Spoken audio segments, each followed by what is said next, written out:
Before we start with the actual topics, let us know what is analytical chemistry. You all are analytical chemistry students, so obviously you must know what is analytical chemistry.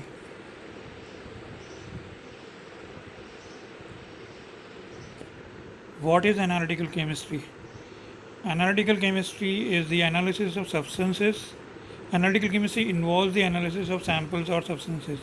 Now, when you are having a sample, if you are able to answer the question what is it or what are its constituents, that that is one part of analytical chemistry. The other part is if you are able to answer how much it is, how much of each constituent is there, or how much of each sample is there, each part of the sample is there, then that is the other part of analytical chemistry. And the third part of analytical chemistry is what is the structure of the substance. What is the structure of the substance? Now that is similar to your what it is, but in a detailed way. If you are answering what is the structure. So in short, we can say that analytical chemistry involves qualitative analysis, quantitative analysis, and structural analysis. If you are answering the question what is there, what are the constituents of the sample, then that is qualitative analysis. But when you answer the question how much is there, how much is each constituent of the sample, then that is quantitative analysis. Similarly, if you are having a complex organic compound, if you are able to answer the structure, or if you are able to give the structure of that compound, you are doing structural analysis. So all the three parts, that is qualitative analysis, quantitative analysis, and structural analysis, they are part of analytical chemistry.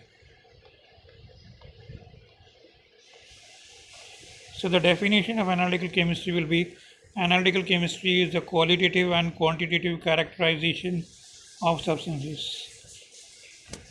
This is the basics definition. Let us see how will you classify analytical methods. The analytical methods can be classified in various ways. The first way of classifying analytical methods is obviously whether the method is qualitative method or a quantitative method. There are some analytical methods which do only qualitative analysis. There are other methods, there are some methods which do only quantitative analysis, but there may be some methods which do both. For example, volumetric analysis, you can do only quantitative analysis. Gravimetric analysis, you can do only quantitative analysis. If you consider your IR spectroscopy or NMR spectroscopy, that involves mainly your qualitative analysis. There may be methods in which you can do both qualitative as well as quantitative analysis, like say polarization, you can do both, or even your visible spectroscopy, if you are able to identify the spectra and all that. An IR spectroscopy, you can do both qualitative and quantitative analysis also. Now, the other way of classifying analytical methods is organic or inorganic analysis. Some methods basically involve the analysis of organic compounds like IR, NMR, and your mass spectrometry. They are mainly involved for organic analysis. Of course, you can do inorganic analysis also, but generally the main the main use of those methods is organic analysis. There are some methods which involve the inorganic analysis. Atomy is usually the method for inorganic analysis. Your ICP method, ICP analysis is an inorganic analysis. So you can classify the methods according to the type of analysis, organic and inorganic analysis. Now, the another way of classifying analytical methods is classical and instrumental methods. Classical methods were the earlier analytical methods which were introduced in the 18th and 19th and 20th, early part of 20th century. Classical methods are obviously known to you, that is your volumetric analysis and your gravimetric analysis. It is not that classical methods are not used nowadays. volumetric analysis still is a very good method, and in some cases even gravimetric analysis is used. But nowadays most of the analysis is done with instrumental methods. Instrumental methods obviously they involve instruments which are the modern which are the modern methods, part of the modern methods. Another way of classifying is micro analysis and macro analysis methods. Your classical methods like volumetric and gravimetric methods, they can be used for macro analysis, that is analysis of samples in which the analyte is present in a large quantity. Whereas some samples which have got analytes in microgram level, nanogram level, or milligram level, or lower levels, you cannot use macro analysis for them. Then in that case you have to use micro analysis. Say all your UV visible analysis, spectroscopy which you do, or your fluorescence analysis which you do, or some of the advanced analytical methods, they all are useful for micro analysis. One more way of classifying analytical methods is methods used for atomic analysis and methods used for molecular analysis. The atomic spectroscopic methods which are there, they are usually used for atomic analysis. If you want to do elemental analysis, then atomic methods have to be used. If you are analyzing molecules, especially organic molecules, then molecular analysis are the methods which are used.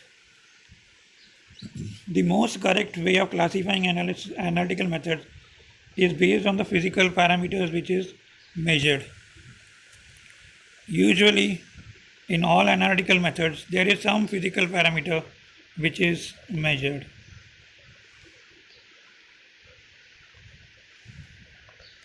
Now if you consider all the analytical methods, you will find that all analytical methods you measure something. Without any measurement you can't say that you are doing analytical chemistry. The classical method which were there, volumetric and gravimetric analysis, they involve the measurement of volume in volumetric analysis and measurement of mass in gravimetric analysis. Similarly, the other methods which are there, they also involve the measurement of some parameter. Every method you are measuring some parameter. For example, if you are considering conductometry, you measure conductivity. If you are measuring potential, then that method is potentiometry. If you are measuring pH, then that method will be pHmetry.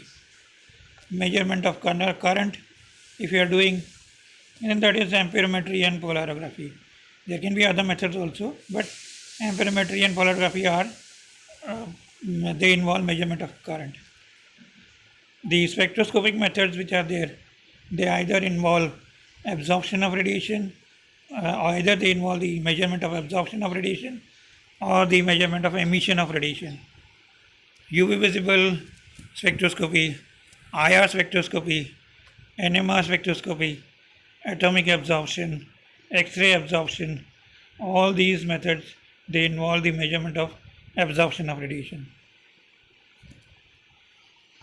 Emission of radiation is done in radioanalytical methods, in your atomic emission methods, in your X-ray emission methods, and some other methods. If you consider fluorescence spectroscopy, fluorescence is actually, in fluorescence you are measuring the emission of radiation, but it involves also the absorption of radiation. In fluorescence, first absorption of radiation is done, and then subsequent to the absorption, emission happens, and this emission is measured. So fluorescence is actually a combination of both absorption and emission of radiation. But because you are measuring emission of radiation in fluorescence, you can put it in under the category of emission of radiation.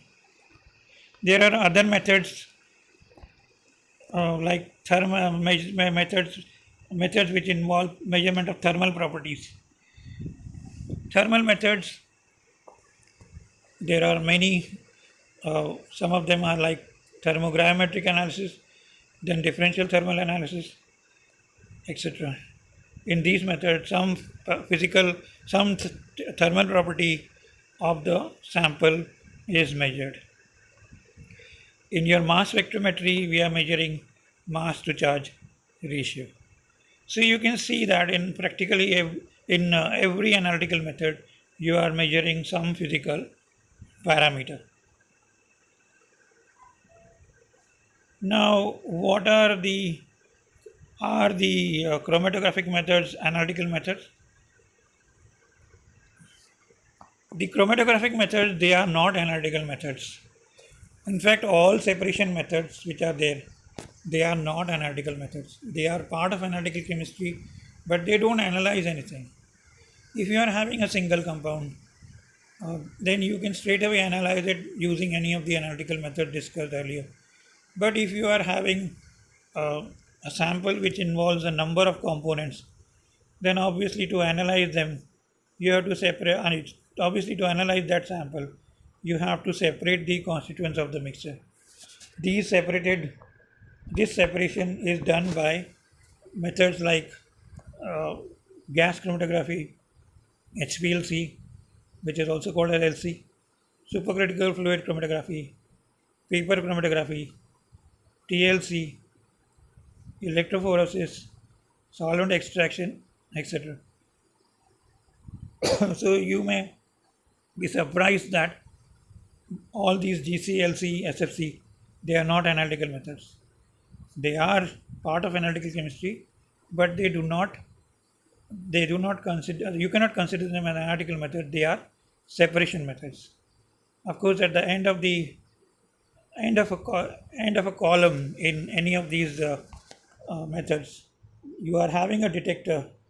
So that detector can be a UV detector or a RI detector or a mass spectrometer or an IR.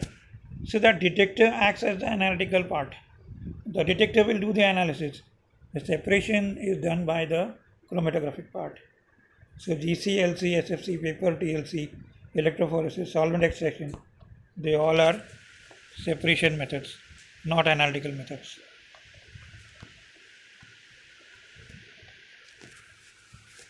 The modern methods which are there, they involve hyphenated methods. These are the hyphenated methods. Nowadays, no analytical lab is complete without the presence of hyphenated instruments like GCMS, etc. What are hyphenated methods?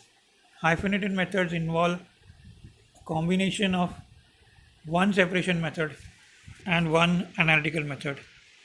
The samples usually they have 15, 20, 30 components, and you cannot analyze a sample with so many components directly using an analytical method.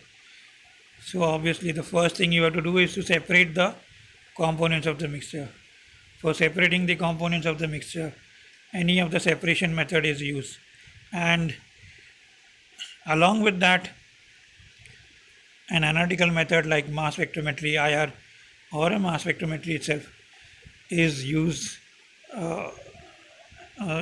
as a analytical method. So there are various combination of hyphenated methods.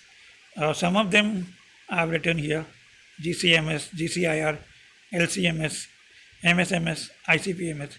These five are the ones which we have got to study, but there are other methods also. Some hyphenated methods involve three methods, like you can have LC-MS-MS, you can have other combinations also of three methods, but at least one separation method is there, and then the second method in the hyphenated method is an analytical method.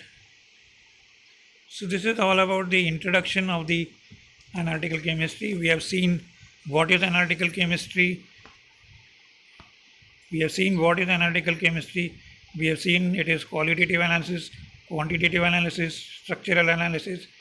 We have given the definition of analytical chemistry. We have seen the various ways in which you can classify the analytical methods. And the best way of classifying an analytical method is the according to the physical parameters which are measured. Then we saw the separation methods. What are separation methods and how they are different from your analytical methods. And finally, we have seen hyphenated methods. In the next lecture, we'll start with the chromatographic methods. Thank you.